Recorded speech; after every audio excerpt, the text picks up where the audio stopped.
enjawulo ya Joel Ssenyonyi n'empuuga yabadde erabika bulungi. Gwagamba nti ku mpuuga nga tewalinda evidence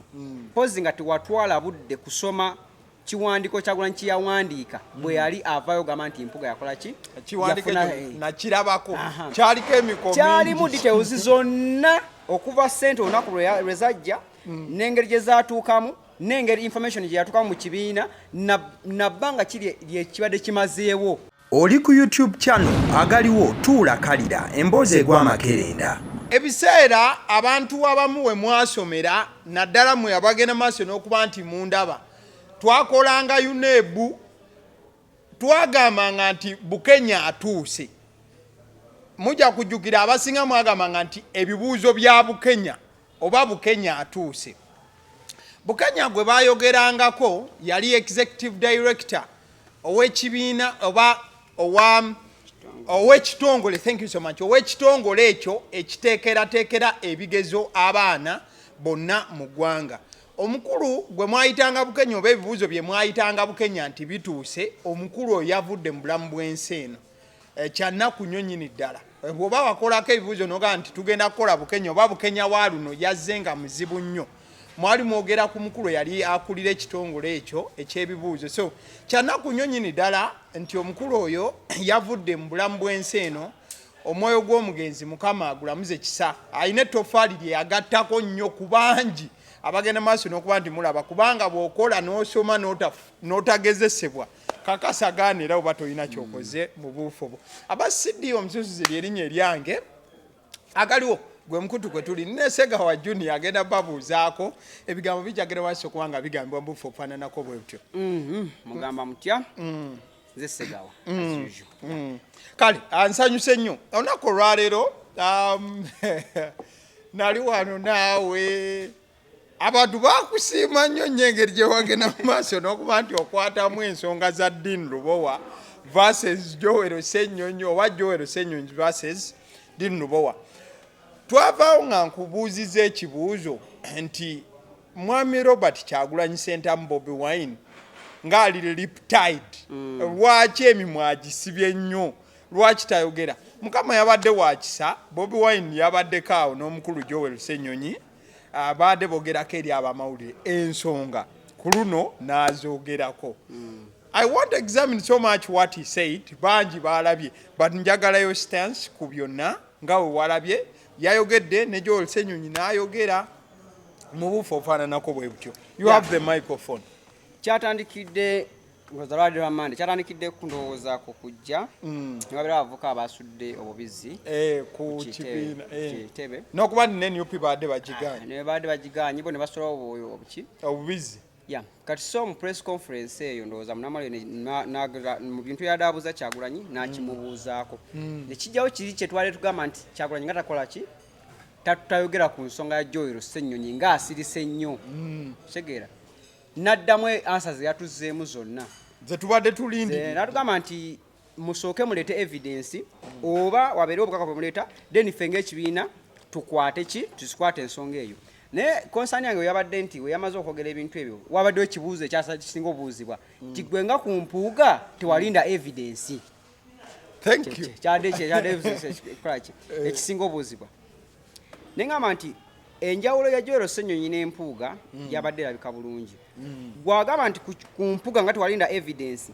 pozi nga tewatwala budde kusoma kiwandiko Kyagulanyi kye yawandiika bwe yali avaayo gamba nti empuuga yakola ki kiwandiko nakirabako kyaliko emikono kyalimu details zonna okuva ssente olunaku lwe zajja n'engeri gye zaatuukamu n'engeri information gye yatuukamu mu kibiina nabbanga kiri ekibadde kimazeewo ng'ekibiina kibadde kikyakwata ki ensonga ezo. Ekipapula ekyo kyalina evidence yonna. Lwaki? Kyalina information nti ssente Anita Amongo yazikwata n'aziwa Joel n'aziwa ba commissioners baneno ne bagabana ssente zineno n'atwalako zineno ne minutes zaaliwo buli kimu nga bwe kyakola ki ne parliament ne confirming nti kituufu waliwo ssente zava ku ki ku account nezikola ki neziweebwa kitegeera. Kati kitegeeza eyo yali evidence emala then ng'ojja kugamba nti olowooze nti Kyagulanyi teyalinda evidence okuvayo kyogera yakulaga nti kyali kimazeewo ebbanga bajja bakikola ki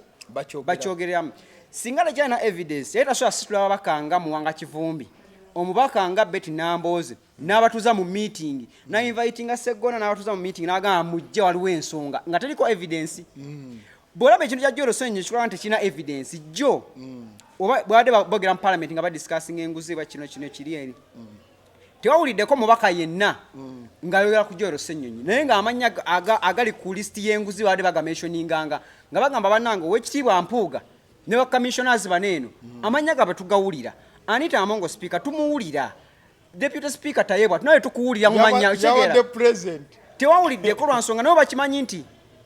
kinene kya Joel Ssenyonyi tetukirinaako information yenna nti Joel Ssenyonyi oba bawano information wona otandika nga Joel Ssenyonyi naye tukuwulira nti wakola ki walya tekiriko ekikola ki wekiri yenjalo ya Mpuuga ne nani ne Joel Ssenyonyi nti evidence ya Mpuuga gwe newankubadde gwe oyagala kubuuka evidence Kyagulanyi gye yakuwa obugambe nti omupiininga naye naffe tulinda Joel Ssenyonyi lwalivaayo nakkiriza n'agamba ekituufu bampa ssente bwezi niwe ziba teziwera biliyoni 1.7 n'agamba nafuna ssente neziwa bukadde 5 n'atugamba baali bansiima ku ky'okulembera akakiiko ka Kosase olwo tutegeere gratuity nti tulinde nga Mpuuga yavayo n'agamba bampa akasiimo akokuba leader of opposition baba n'Uganda bagamba nedda tewasiimibwa ekyolimba ne Joel Ssenyonyi waalivaayo n'akyogera n'olaba nga bantu bannayuganda basize tulimanya nti bannayuganda beekubira nabo nagaba bampa obukadde 12 baali bansiima lwa Kosase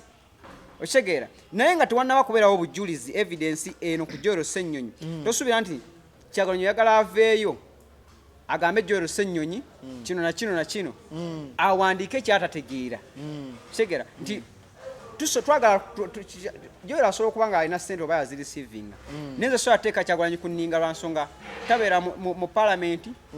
waliwo deals ezikutuka nga oggyeko eya Mpuuga n'ebiina ebya Joel Ssenyonyi nga bangi bali tetubamanyi nako nga ne Kyagulanyi tabamanyi nga naye babakabe naye nga bakutula deals ezaki ez'enjawulo kati kino kyakusaba nti sooka oleete evidence naye ku Mpuuga yasooka n'afuna evidence n'afuna information n'agitwaliriza obudde n'agianalyzinga n'atula n'Empuuga n'akulaga n'oga nti Mpuuga yatuuka n'agamba nti kino na kino na kino na kino ne tukikkaanyako nti evidence ekikolezo ki naawe wennyini abuuza evidence gwe Mpuuga tavangayo kugamba nti tokola ki jasi ya wakanya agamba singuzi sente zaki ntuufu okitegeera kati so ababuuza nti evidence Kyagulanyi nga tewalinda ya Mpuuga gwe just funa buddebo genda ofune ekiwandiiko ekibabula kye baali bawandise ku Mpuuga ekyaga nti yalya sente ne bamugamba resigning nga commissioner n'agaana osooka olaba mulimu information evidence eyo bonaagiraba mu kyogerebwa ku Joel Ssenyonyi naye nga Joel Ssenyonyi tebamupiininga twagala omuntu aleeta evidence ya Joel Ssenyonyi ajatuwe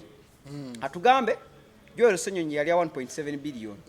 era on this day oba newalalwa on this day omuntu bw'ati yakwata ssente n'azimuwa era ku ssente ezo zagabanibwa kubanga akakiiko ka Kosase tekatulako omuntu omu yekka kabeerako abantu ab'enjawulo ate suubira nti omuntu oyo agenda kulya bano abantu abadde bafollowinga report eyo baleme funa ssente then otuwe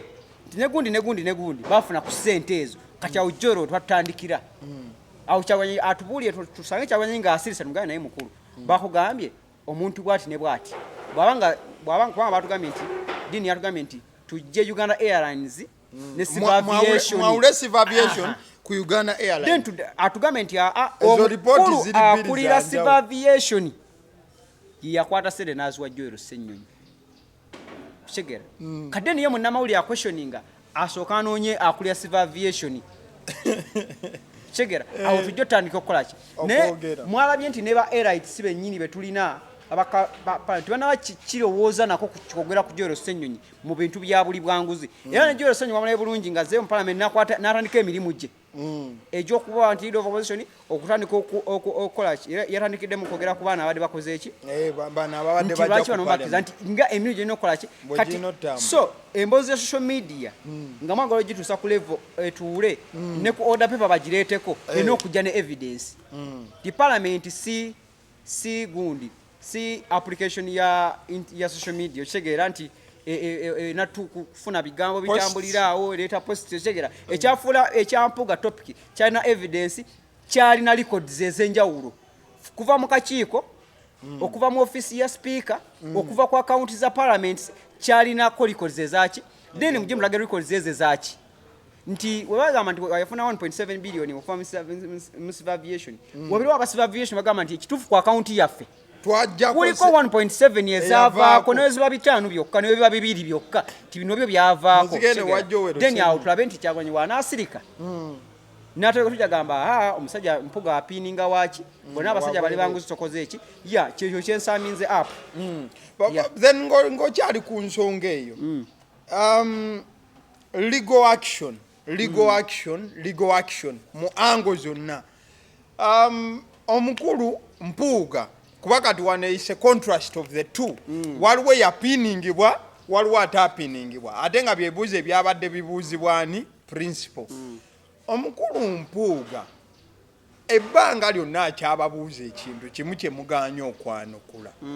it's legal action lwaki tewaliwo muntu yavuddeyo kukuba mpuuga mu mateeka kubanga we twogera ku kikwatagana n'obujulizi weebuli minutes weeziri we baagabanira sente era ne portion oba ratio emanyiddwa nti bali baafuna 4 3 omukulu n'atwala bimeka 5 why is it that NUP yekoze kyayo ng'NUP wali munda ne mugamba obwa deputy sooka olindemuko lekulira wali oganye why are they not taking legal action against him ye mpuuga nga ye in contrast of the two kati nze ndowooza omuntu alina otwala legal action ye mpuuga si NUP ge mazima kitegeera singa omuntu avaayo n'agamba nti mukama wange oyagala mukazi wange ye n'akikonfana n'agamba nze nkimanyi oyagala mukazi wange n'akulabisa ekyalo kyonna ng'agenda agambwa oyagala mukazi wange kyokka kyosobola okwetaasa mukuba mu kkooti kitegeera gwe banenya okwagala mukazi oli omutwate mu kkooti akuleetera obujulizi then naawe we defending nti mpuuga yalina okugenda mu kkooti agambe NUP empaayiriza okulya enguzi gye saalya lwansonga yo NUP ogwawe yagukolaki nti ng'ekibiina eky'abaana Uganda olaba yakwata musango gwa kulonda negamba tuguzizza mu bantu kati gwogambe guno okolya enguzi kati kitegeeza yo yakwata ng'ekyayo kyerowooza nga mampuuga yalidde sente naye twatusente tula naye ng'ekino n'ebigamba baki bannayuganda nekikola ki nekibategeeza ye mpuga n'avaayo n'agamba nze sinalya ku ssente mpuga n'abaako bamatiza abamu bannayuganda ne bakola ki ne baganda abanupu bennyini abasinga obungi ne basigala bagamba mpuga wakola ki totugamba ne mu paalamenti nekituuka ne kulevu ne bagamba tuleete ki emikono kubanga ekisinga kyandibadde nga mu paalamenti mpuga teyalya paalamenti yasunya sente mu paalamenti akakiiko gye kali MPs bamanyi nnyo amateeka n'otusingako ffe abantu ba bulijjo naye batukira oleeta ekipapula tuleeteeyo ku kintu ku order paper nga tebakyuzi nga Kyagulanyi wala nga baganenya mu bakammissioners kitegeeza gwe mpuga okwetaasa erinnya lye erikola ki lyerifa ate kati lwaki olinda olyakutwale mu kkooti okulongoosa erinnya lyo gwe abasooka mu kkooti obateekeyo okitegeera obagambe batanishinga erinnya lyange okusinziira ku Kyagulanyi statement zino zeyakola okusinziira ku Namboze statement zeyakola okusinziira Joel Ssenyonyi zono n'erinnya lyange ne mu paalamenti batusokoleza aba MPs abamu nti nalya ssente ngututte omusango mu kkooti yalina okwetaasa si NUP yalina okukola ki buli walwawo okitegeera buli walwawo nga tagenda kwetaasa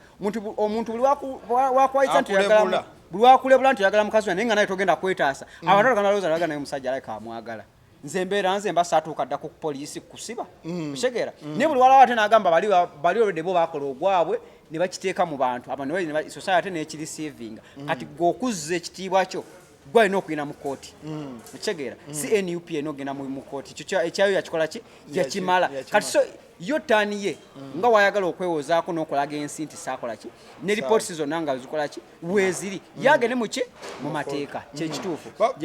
but obanga otunuddemu omukulu mpuuga ye ebbanga lyonna akulaga nti whatever I did kyali legal 100% kiri mu mateeka ennusu saagibba naweebwa mu butuufu era tunudde ne reaction ya speaker kokozike yatwala ennyumba yaabwe okutwaliza wamu tapininze musajja ono gobanga speaker ye mujje mu final nsonga speaker adefends ennyo olumu ebintu ebitalina nnyo plan nolabanga mukambwe nnyo ku muntu empinga alina ekintu kyaleeta ekimuluma ye n'akikola ki Ode Joel Ssenyonyi yasooka n'atugamba nti yaleeta report ya Uganda Airlines bagiteeseeko speaker yamugamba iyo report ya leakinga okufuluma parliament leakinga mu bantu abenjawulo tetusobola giteesaako Xegawa kati yo speaker mujje tomuwa nnyo credibility nti ye muntu olaba speaker ya defendings omusajja ya speaker yakoze kino budi speaker tumanyide mu kudefendinga n'ebitakola ki n'ebita defending ayi n'akolaga ajja teekawo omubiri Xegawa kati so ye empuga kyali mugamba nti ize kiri ligo obuzibu okabwe yafuna challenge yafunamu kwe kufuna abaka abasuka mu 10 ngabo bagamba tekiri ligo nengo oli nabo mu parliament boligo kyo gye batalaba jobo balaga kiyanze gye bagamba nti mpuka ntana kusaba legal action iyo gyagamba batwale mu court parliament ligo gyeri mu kone ne yocheka koda paper yeriga esinga ne kali bana abateeka ekintu ekyo koda paper ndo that bali wamu kuba bali wanga byonna bihapeninga ekyo nti bobakkiriza nti kiri kyayogera koda paper where were you as it was happening because these guys are claiming twakikola mu mateeka nga twewa anga kyekyo nga nti bana abaka bo bakolaga kiwaki nti babagamba tetwakirabako era nekyagulanya kugamba sente ezo zaali sivingibwa kuva mu office yani baliyo ne basinkana ne bagabana ki sente kuva wasiwani ewa speaker kitegeeza bo bakabagamba tebakola tebaliwo era tebakirabangako tekiteesebwanga nako kati mateeka akyanga then the president w'eggwanga ateeka omukono ku mateeka naye nagamba nange nno sikikola ki I don't know kati legal action ezisinga kwe kukitala koda paper bumala okitala koda paper temulwana kireme genda koda paper tetwagala tukeere nti ate emmeeza wali wasayiningibwa emikono ate emmeeza yavudde wali wasayiningibwa ki kigende koda paper nga tekiremereddwa mpuuga aya alinya katuti yewozeeko speaker gwe bachuzinga okuwa sente naye yewozeeko bo bennyini batu bagambe bajjukiza ababaka walaga naye mujjeka kunaku bweruti kubanga mu parliament buli kimwe ekibaamu kiriko kibeera on record dine challenge endala eriwo nti n'abali ku side ya mpuuga bali mu opposition ensonga gye bakuweemu mukwano gwange tebakuwayo ensonga n'agamba naye kino twakiteesaako nno nze empuuga oliagala kyali wange onsubira ova mu muganda munnange onsubira ova mu mukwano gwange nze empuuga nvudde naye wala mpuuga twasoma naye ze ensonga zibakola kyekiteekawo question marks singa ekyo nayo kigenda kwoda paper bulungi nekiteekesebwako ne speaker najyo olikole nakolaga ne bani bannange bwano twateesa nti akasimo bwe kati obuzibu challenge we n'abeerawo kawalala ye Joel Ssenyonyi okuva kuwa leader of opposition ne batamuwa akasiimo Xegawa nga mutugambye nti akasiimo ko kabeerawo koli abakoze eki nekambuze Joel Ssenyonyi akasiimo anakatwala ng'awumudde kubanze baŋŋambye kati kali mu layini omuntu kalina omumuweebwa kuba ne bafoma bonna olaba ne ba vice president and all that nalabe ba speaker abayitako bonna babawadde akasiimo ako kati kali mu layini naye ate ekizibu ekiro nti bakateeka mulayini naye ate ababaka bakkiza tetunakateesaako naye ate kagabwa anti obuzibu olwo kagabwa kumpuuga kubanga webabuuza Wini Kiiza yaliko lirobo nti wafuna akasiimo OFDC nti nze sifunanga akasiimo tebakampangako then n'ekintu ky'okuwulira nti ba leader of opposition baweebwa akasiimo twakiwulira after mpuuga nga bamaze okukamuwa tetukiwulirangako eneweya wonna nga mpuuga tebannakamuwa then ng'oggyeko n'ekyo twakiwulira bamaze vayo ne bagamba mpuuga yakoze eki singa twakiwulira ku mpuuga n'agamba bannange nebaza parliament bwe namaze omulala ne bampa akasiimo kange ka ssente bweziti ne bweziti ne bakamishoners ne tulisivinga ssente naye after nga kimaze vayo mawulire nti banaye mpuuga alisivinga ssente nanakawulira statement z'akasiimo then challenge endala eriwo kwe kulya nti wetwala mu document ya Kyagulanyi atugamba nti akasiimo ko yakalisivinga 2022 nempuuga najja nagamba nti ekituufu sente bazimpa naye sinabazirisivinga nkyazirinze kati kasiimo ki kebakuwa nga tonnawummula ye challenge weeri kasiimo ki kubanga 222 ye tannawummula bamusiima ku lw'emirimu gye yali agenda okukola bamusiima ye challenge eriwo nti mulimu question marks nyingi ekisolo tuyamamalawo question mark ekyo bwekuleka ekiteeso ekyo kwoda paper nga ababaka bali mu claiming nti bana ekiteekireete kiteesebweko kati awo wekiri wakwoda paper batulage records batunnyonnyole kyayita kitya era ssente zatemebwatemebwa zitya awo then tulyoke tukole ki tutegeere nti musajja mpuga bawayiza wa bwereere bano MP mpozi badojinga budojinsi tebaaliwo naye kyakola kyayisibwa kitegeera naye kati wakyaliwo ebibuuzo bingi buli wanasaba legal action nze ngende ne NUP muko naye nga ate legal action mu parliament tebaagala gikkiriza kitegeera bwetuka mu parliament nti nga bavuba ekiwandiko nga bavuba kireme kuyitawo nga bakivuba ate ngeno oyagala kukola ki ekyo kiba kiraga nti just oyagala creatingawo lutalo wakati wa Mpuuga ne NUP present Kyagulanyi n'Empuuga balina obutakkaanya obw'amaanyi lwaki okibuusa bano ba MPs lwaki bano ba MPs tobagamba nti mwabagamba nti twalya mututwale mu kooti kitegeera gye lwaki bano ba commissioners abalala banene abali mu kifaananyi tetubawulira kitegeera kubanga ba commissioner naye twandibale twawulira nga bagamba bannange ffe sente bazikola ki naye kati gwe oyagala kulowoozesa ensi nti tulina obutakkaanya Kyagulanyi n'Empuuga banvunana lwa kitiibwa kyange banvunana lwa kukolagana ne Buganda banvunana lwa kino point eri emu kigende mu legal action ku floor ya parliament eba so legal tulabe ekiddako kwa nsonga zaava mu parliament ate wakaba parliament bakyaddemu n'omutwe kitegeera kati so balugala babaze emikono emikaseta nekwabulayo emikono etaano tusabe nti zigikole ki ate kirungi n'ababaka bakitaddemu kuna amaanyi oluvannyuma lw'abantu bakangamu nti tujja osanga bayinza nosayininga leero ku kyebalabe bantu bajja ku parliament awo tujja otegerera amazima begasinga okukola ki okuvaayo okusinga tunagenda mu kooti tugambe nze obulujulizi bwange babuvubye nze omusango gujjayo mu kooti nze sibikkiriza kibeere wali ku floor ya parliament as we are winding up anything ekisembayo kyoyagala okutuwa ekisembayo nga ekyasembayo okusembayo kyeyagala gamba nti ku kino ekintu kyetubaddeko ekyenguzi ekyajoyero Ssenyonyi n'Empuuga abantu abasinga okuzoogerako ezo ensonga za ddiini ne Joyero Ssenyonyi balina obeera abeegendereza ennyo mu bigambo bya ddiini byayogera focus bajijja ku ya 1.7 biliyoni bano tingeyo ebigambo ebimu ddiini byali mu kugamba nti twagala embalirira okitegeera kati kiregeeza bakirowoozeeko ne Joyero yennyini bakirowoozeeko nti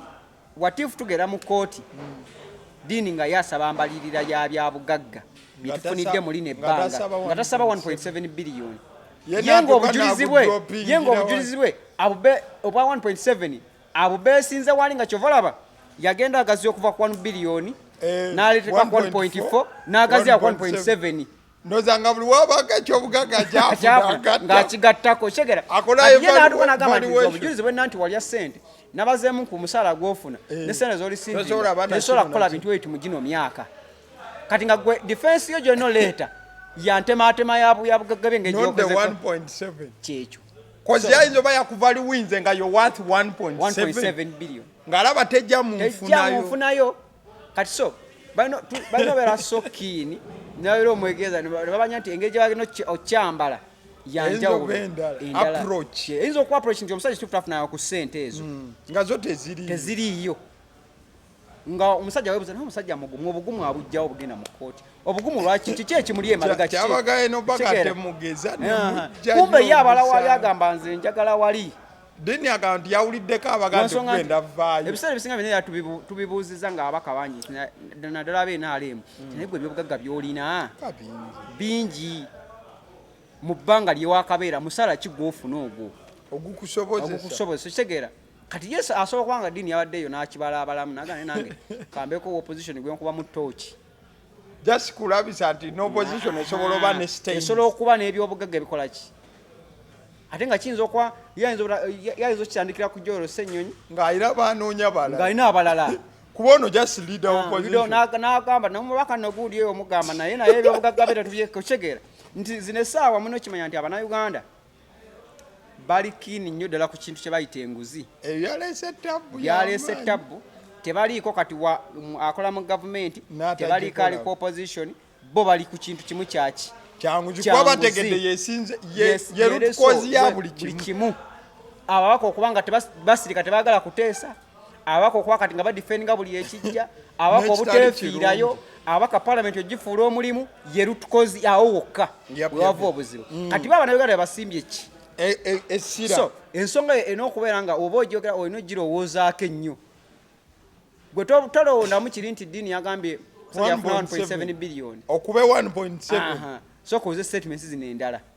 byagatta ku 1.7 ojja okunnyonnyola onyonyole ng'obalaga nti Ssenyonyi ebyobugagga bino nabijja bino nakijja wano kino yakijja wano aho ojja kuba osomudi kubanga kyasinga okwetoolirako kino ekyalufesebe naye ate asinga kukizingako bya bugagga bino ye bwe bujulizi bwe bw'alina kati so tuyinza obutafuna nnyo obujulizi bwa ddiini busingawo bw'agamba nti ngenda leeta obujulizi wano video wano yafuna sente wano receiving wano ye ng'ebyobugagga bye anzo bafuba kutwala wayigigi kyovala bukyanga atandika kwogera ekifaananyi kyokka yakakuwa kyamaka kimu ate kitegeera kitegeeza fokasi eyo eri wali how you live your life and everything kale tweyanza nnyo mbadde ne Xegawa Junior ng'agenda maaso n'okuba nti no agamba ensonga mbufu okufaananako bwe butyo njagala okutegeeza ku urban bar enesangibwa Namuŋona tuka ku Orthodox small gate opposite we wali urban bar tugamba nti buli lunaku kubeera kukuba pate amubuufu ofaananako bwe butyo waba Siddi omusunsuzi linnya lyange agaliwo omukutu kwoli liking a video eno nkoze ne VGMMO yabadde ku camera. Thank you so much.